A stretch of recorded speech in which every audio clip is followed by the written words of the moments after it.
Next up, we have the lifetime value section. This is going to help you to establish a deeper understanding of your customer, sliced and diced by a number of different views and cohorts to help you truly unlock the best opportunity to scale your most valuable customers. At first glance, just like all the other sections, we have our dashboard view, which shows us at glance the average order value for new customers only, the cash multiplier, a term we've coined for your 60-day LTV, and your LTV in the time period selected. Now remember, when selecting these groups, they're comprised of a number of different cohorts. So what this doesn't represent is your 12-month LTV or your 2-year LTV. It's the average LTV of all the cohorts of people between now and 2 years ago. So at glance, you'll see your AOV, 60-day LTV, as well as LTV in total. Moving down, you'll have a view of the LTV percent, 60-day LTV increase by first product purchase. Okay, this is a very important graph that allows you to see the distinction in values based on what customers buy first. A perfect example here for our brand Bamboo Earth, you can see a massive distinction in 60-day customer value between customers who buy our mini kits and customers who buy a complete collection. This makes total sense. You buy a complete collection of full-size products, you need new product far less frequently than if you get a bunch of sample size SKUs. So this helps you think about how to consider the LTV to CAC in different time periods based on the products that you're selling in your funnel. This view gives you your AOV and 60-day LTV in total dollar value for the SKUs included below. And then this shows you sort of the progressive value, LTV over time for different cohorts. You can see the AOV in blue, 60-day LTV in yellow, total LTV in green for these various cohorts. Now you can start to dive deeper.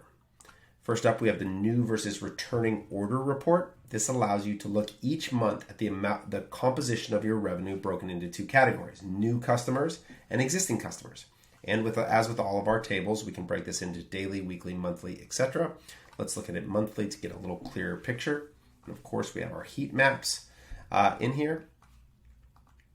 So what this allows me to see is for any given month, here I'm looking at January of 2021, how many first-time orders, what my first-time revenue is, my first order AOV, and then returning customers, returning revenue, returning AOV, total orders, total revenue, total AOV, and then a breakdown percentage of how much of your revenue in that month came from first-time customers or repeat customers. That allows you to see that view. So, and then this column will give you the percentage change from the previous period.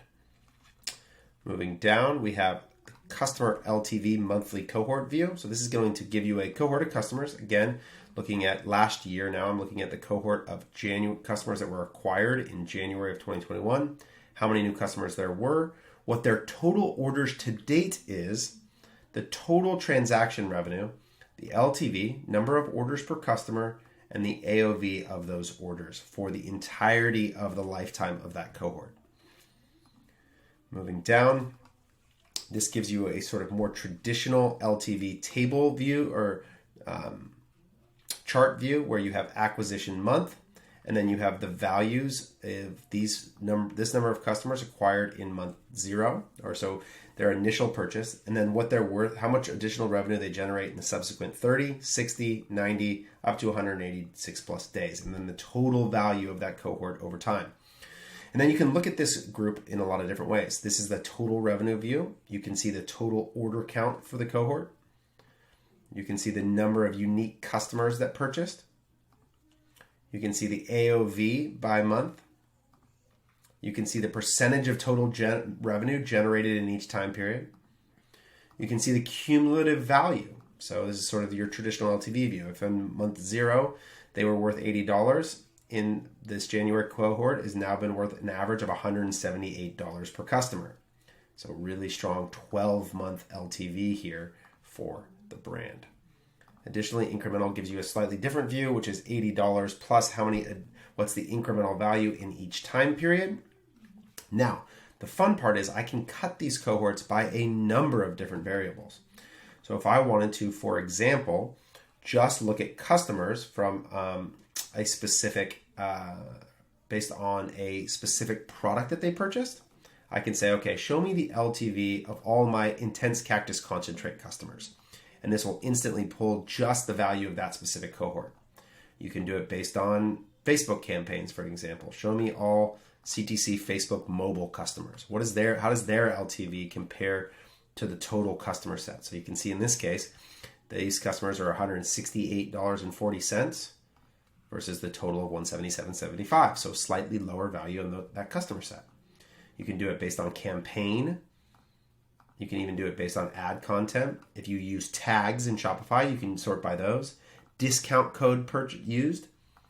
So anybody, maybe you have an influencer who gives out coupon codes, or you want to check your welcome flow, customers that come in on any discount, you can select that. Additionally, you can look at this categorically. So let's say I wanted to say order includes categories of product. So in this case, show me all my custom mini collections as a category. I can do that in the advanced parameters section, and I can see the LTV of those customers in particular. Or let's say I wanted to say, select all known discount codes. So everybody who's ever bought with a discount code, what is their value in comparison to the total customer set? So are discount purchasers worth less than full price purchasers? Again, if you wanted to select multiple Facebook campaigns or multiple sources to compare, if you wanted to look at just your subscription customers as an example, you can see the value of those customers over different periods. So lots of different ways to slice and dice these cohorts to see what are truly your most valuable customers.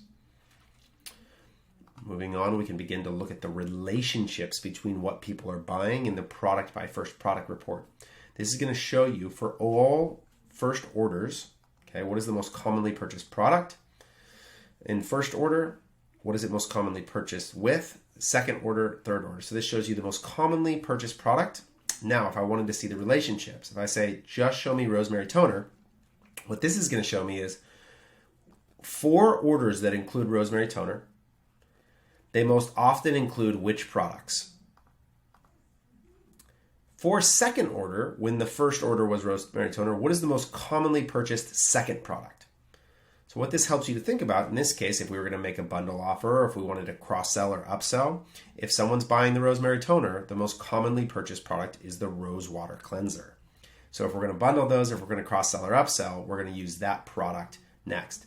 Also, it's going to help me to realize that the most common secondary purchase for a rosemary toner is another rosemary toner. So we can think about replenishment as the post-purchase flow. So this helpful chart allows you to begin to see the relationships between the products your customers are buying.